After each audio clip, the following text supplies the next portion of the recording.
focus will be on the effects, direct and indirect effects of having an open data initiative implemented. That is, we are firmly convinced, we strongly believe that once this initiative will be implemented, will be developed, will reach a worldwide level, thank you also to the engagement of the United Nations, we strongly believe that this will have an impact, social, on the society and on the economics.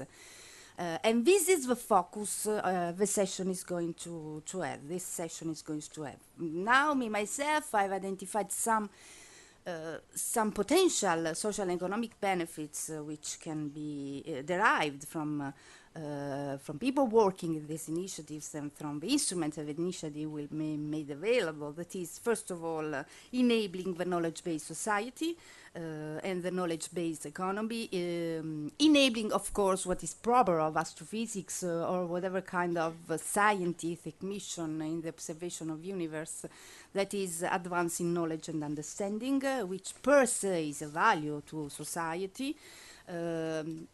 Most important, more and more important is becoming the data-driven innovation that this initiative can induce in the overall ecosystem of the economy, and the citizen science, which is a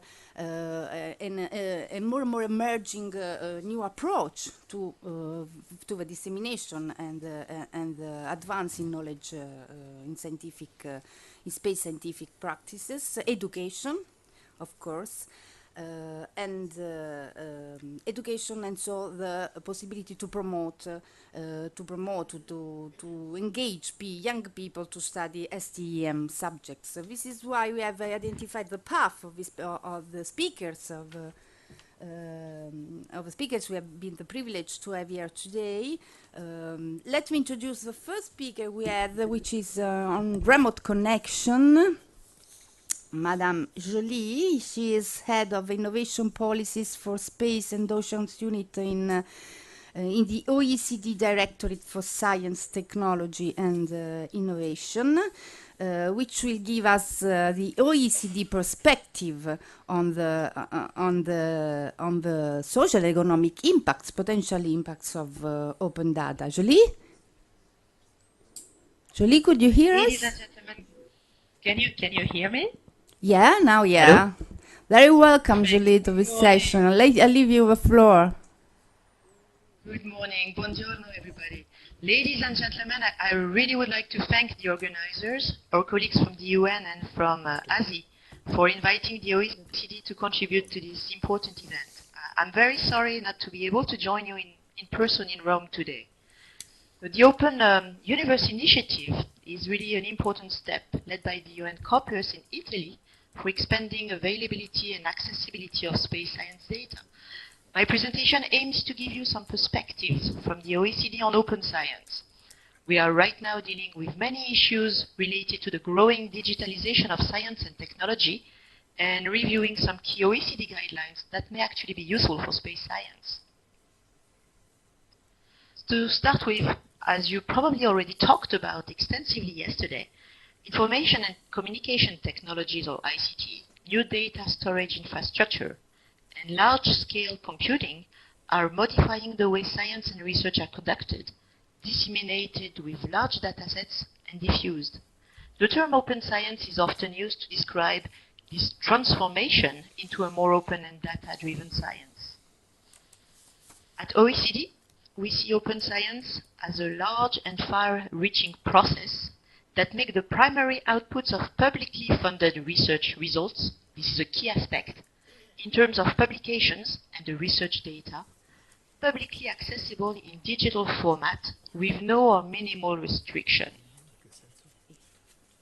The term open data is increasingly used in many different contexts as a solution to promote better access to research data. It may actually refer to different concepts. Here, openness means really that research data are available to anyone, in fact to the widest range of users, to maximize the potential value of data across society. Now, in terms of costs, some governments still wish to engage in cost recovery, partly for budgetary reasons, and also partly based on the principle that those who benefit should pay. However, the calculations of benefits is very challenging, but we can increasingly track significant spillover effects. And I'm sure the next presentation will actually provide some interesting aspects related to the impacts of astrophysics. Many open data initiatives, therefore, encourage the provision of data at the lowest possible cost, preferably at no more than the marginal cost. Now, just a small word on the private sector involvement in science, including in space science.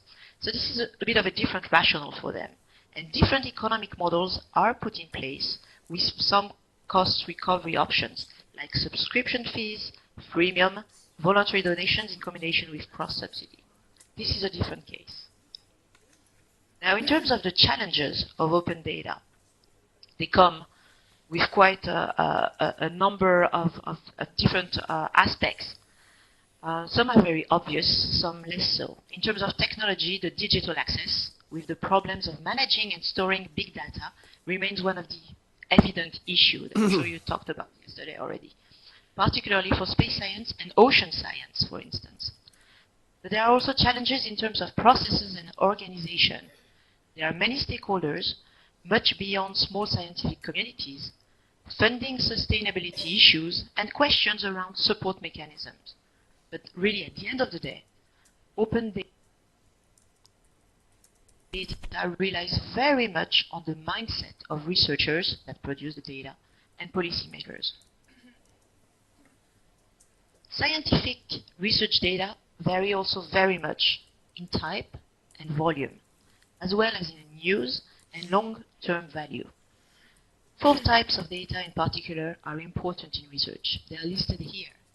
They range from data coming from observations, experimental data, data coming from large computing simulations, and reference data sets.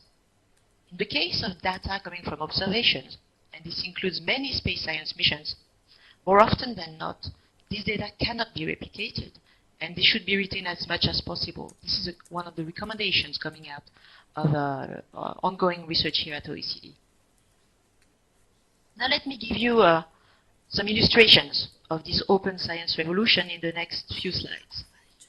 The growing data openness and increasing power of data analytics has made it possible to extract insights from very large data sets quickly. In genetics, for instance, DNA gene sequencing machines based on big data analytics can now read about 26 billion characters of the human genetic code in seconds. This goes hand in hand with the great fall in cost of DNA sequencing in just 5 years. It was $10,000 in 2011 to around $5 in 2014. Also, open access practices are on the rise. This is enabled by the low cost of online dissemination, of course. At the same time, the traditional model of publishing in scientific journals has been criticized in many circles for limiting access to the outputs of publicly funded scientific research to an exclusive club of higher education and research institutes. This is an important challenge for the future policies on data access. Another point is that open access is characterized by substantial variation by discipline. According to different studies, the uptake of open access is higher in earth and environmental sciences, and also in physics and astronomy, with much more data available widely. This is compared to medicine, chemistry, or genetics. This really has impact on how open science is really diffused, and this is quite encouraging for space science. In addition, there is a wide variation in the length of embargo periods in different disciplines when publishing articles.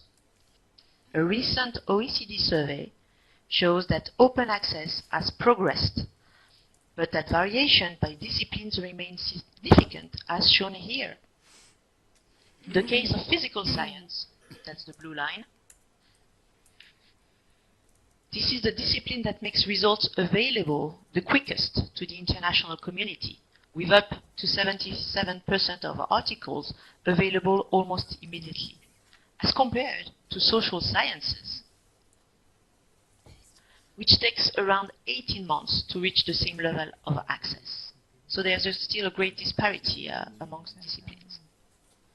Now, in terms of impacts, improved access to data have many benefits that are listed here.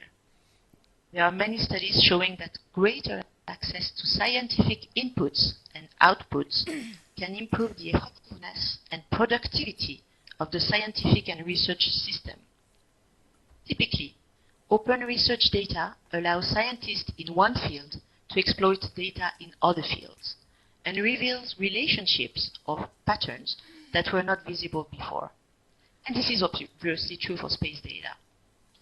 In addition, the innovation of tomorrow can only come from sustained scientific research. So increased form of both publications and data can not only foster spillovers to scientific systems, but also boost innovation systems more broadly, with new products and services down the road. Within this context on open science, I will share now with you some ongoing OECD initiatives. Back in 2004, ministers of science and technology of OECD economies met in Paris and discussed the need for international guidelines on access to research data. There were more than 50 countries around the table, including China, Brazil, and many others. As part